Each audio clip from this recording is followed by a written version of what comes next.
Forget the outdated historical images of foreign armies marching under imperial banners to violently seize territory. The modern scramble for global resources and technological dominance is no longer fought with national flags or conventional military invasions. The original architects of colonization have simply been replaced by the sterile, minimalist logos of transnational resource conglomerates operating entirely in the shadows. This is the terrifying new age of the global empire, a perfectly optimized system of neocolonialism where sovereign national borders are nothing more than abstracted commodities to be bought, sold, or neutralized through crippling debt and manufactured dependency.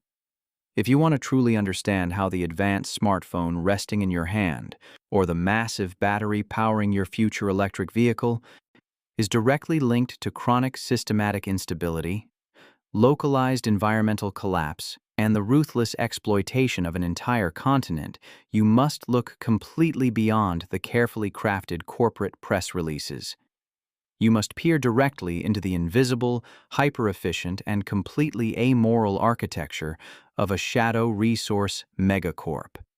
You are about to witness the brutal psychological metamorphosis required to successfully climb this blood-soaked corporate ladder.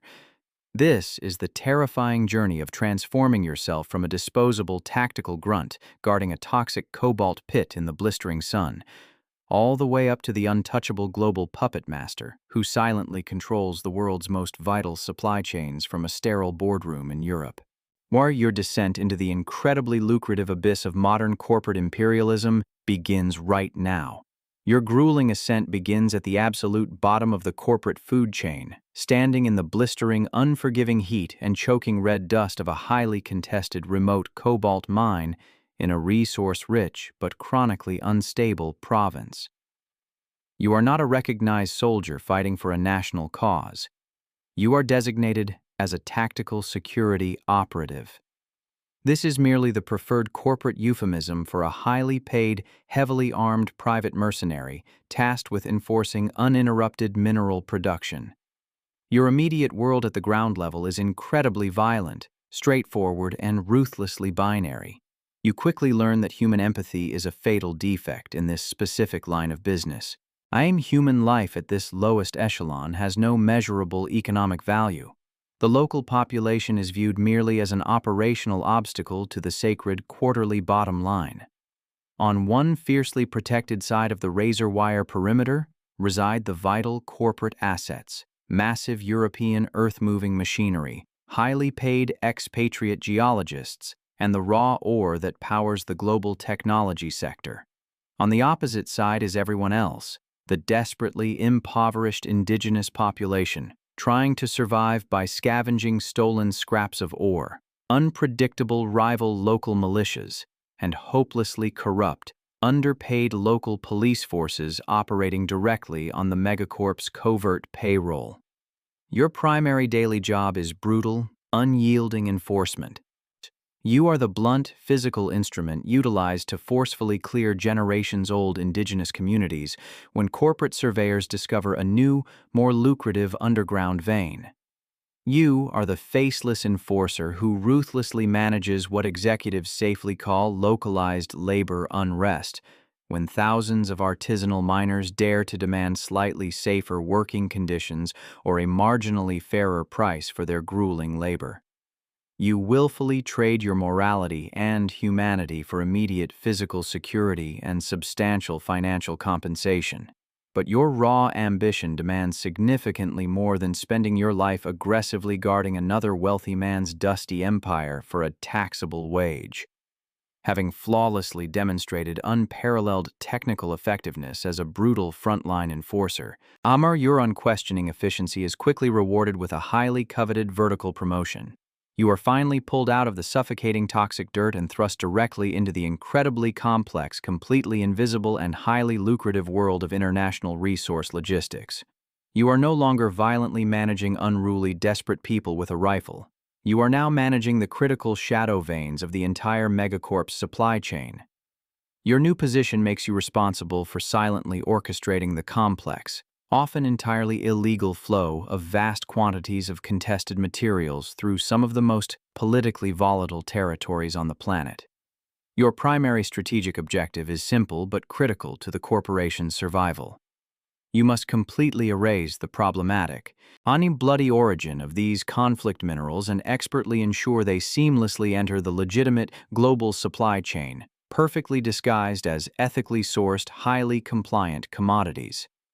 This complex task requires the meticulous, ongoing creation of a vast labyrinth of anonymous shell companies, untraceable front corporations, and highly disposable third-party transport contractors scattered across multiple African nations and secretive offshore tax havens.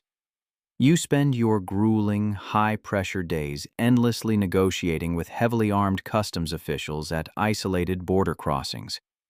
You do not negotiate with legal export documents or official state treaties.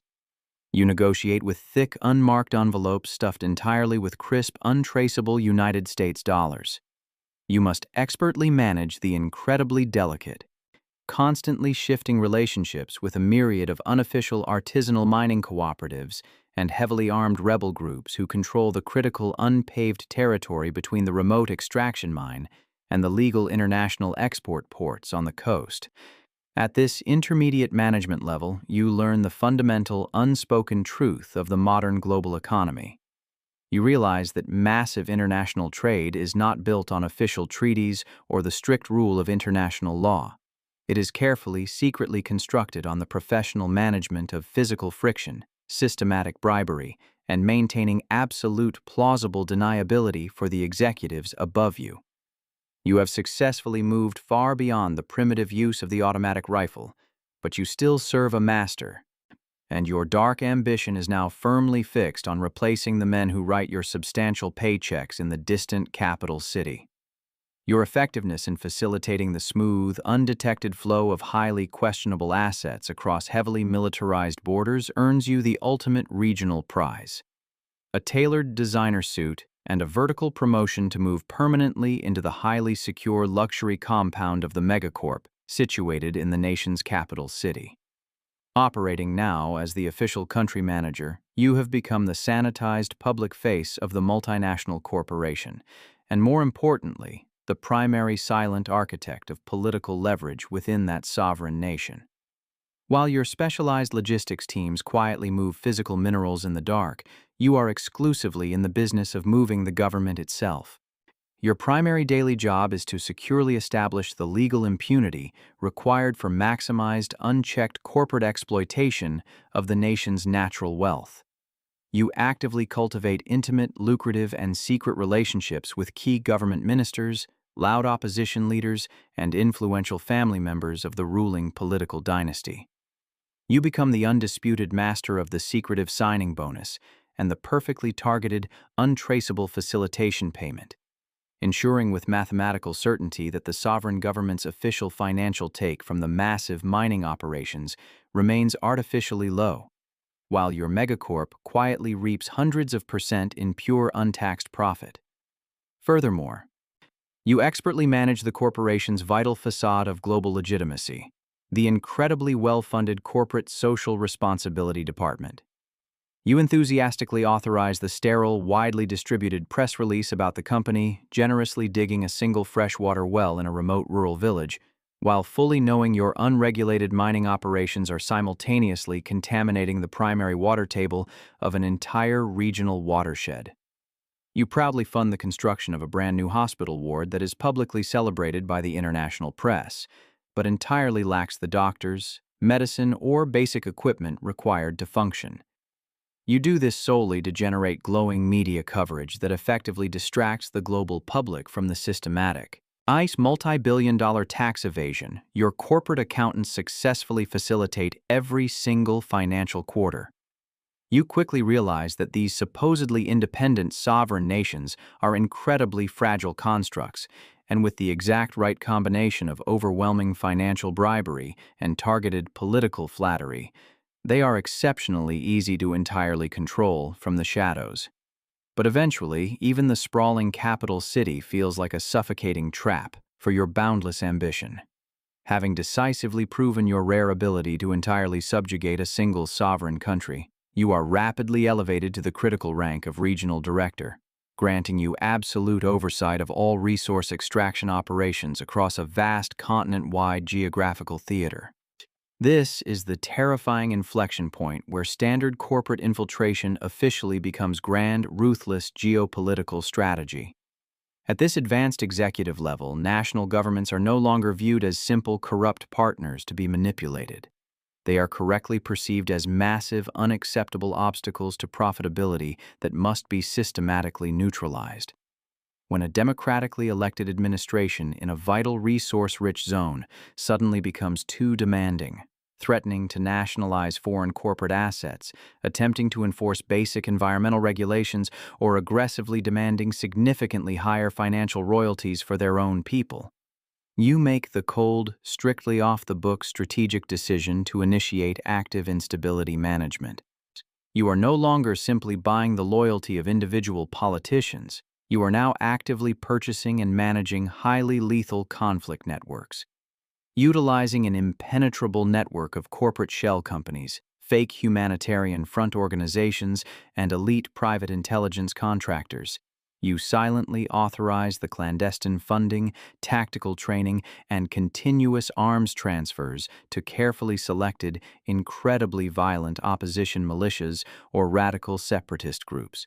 Your ultimate strategic objective is never to instigate a full military coup, nor is it for any specific rebel group to win a decisive war and establish a stable government. Your true goal is to actively manufacture and sustain a chronic, highly manageable state of localized perpetual conflict that makes any form of strong central government control absolutely impossible to achieve. This engineered strategic chaos allows your sprawling megacorp to entirely bypass all pesky national environmental laws and international labor regulations. You simply deal directly with desperate, heavily armed local warlords who control the territory, who are always incredibly happy to sell you raw, unrefined minerals for mere fractions of their actual global market value just to seamlessly fund their ongoing private wars. You have officially become a highly compensated architect of human suffering, coldly managing complex, bloody geopolitical conflicts as if they were nothing more than a highly profitable, entirely abstract investment portfolio on a glowing spreadsheet. Finally, after decades of executing flawless, brutal efficiency, your ruthless ascent is entirely complete. You reach the untouchable, perfectly sterile executive boardroom of the Megacorp's sprawling global headquarters, safely located in the pristine financial districts of London, Geneva, or Paris. You have officially become the Shadow Resource Tycoon, the undisputed global chief executive officer. The horrific, violent reality of toxic cobalt mines and burning villages is now thousands of miles away, sanitarily reduced to clean, easily digestible data points on your customized digital dashboard. You look at foreign developing nations not as real places populated with human beings possessing fundamental rights, but strictly as high-risk, perfectly exploitable investment opportunities.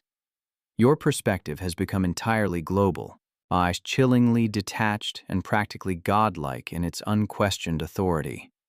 At this ultimate echelon of corporate power, you actively shape the trajectory of the entire world's massive technology sector. You are the singular individual who dictates the future of global electric vehicle supply chains, personally negotiating multi-billion-dollar supply agreements directly with household name automotive and consumer technology conglomerates.